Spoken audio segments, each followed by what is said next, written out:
कल नहीं, आज तारुफ दुनिया में सबसे खतरनाक लफ्ज कल है। हर इंसान के दिल में बड़े ख्वाब होते हैं, लेकिन जब अमल का वक्त आता है हम कहते हैं कल से शुरू करूंगा।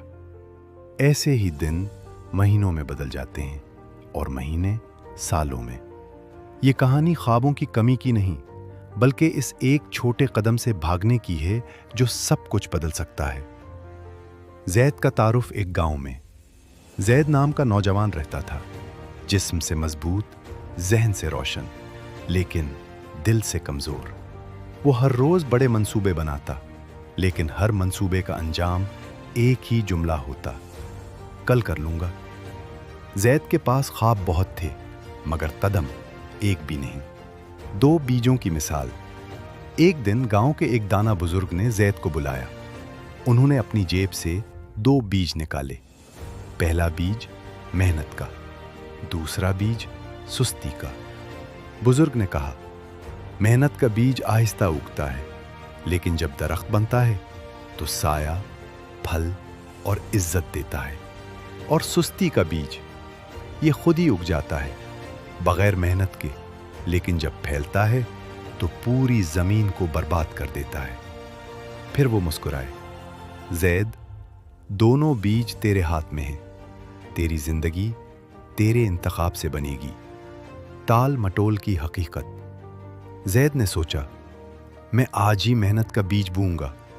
लेकिन सुबह हुई और उसने कहा, आज थका हुआ हूं, कल कर लूंगा। कल अगले कल में बदल गया।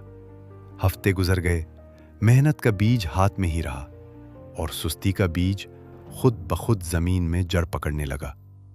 जैद को एहसास भी न हुआ कि उसकी जिंदगी आहिस्ता आहिस्ता खाली हो रही है। तब्दीली का लम्हा। एक दिन जैद ने देखा उसकी जमीन पर झाड़ियां फैल चुकी हैं। पहली बार उसे एहसास हुआ, अगर मैंने आज कदम ना उठाया तो कल कभी नहीं आएगा। उसने झाड़ियां उखाड़नी शुरू की। हाथ जख्मी हुए, कमर में दर्द हुआ, लेकिन वो रुका नहीं। रोज थोड़ा थोड़ा काम किया, रोज अपने ख्वाब के करीब हुआ और आहिस्ता आहिस्ता मेहनत का बीज फूटने लगा। नतीजा सालों बाद। जैद की जमीन पर एक मजबूत दरख्त खड़ा था, फलों से भरा हुआ, साया देने वाला, इज्जत का निशान। और जैद वो पहले वाला शख्स नहीं रहा था। उसने सीख लिया था, सुस्ती खुद बढ़ती है, मेहनत को तवज्जो चाहिए, और ख्वाब सिर्फ उनके होते हैं जो आज शुरू करते हैं।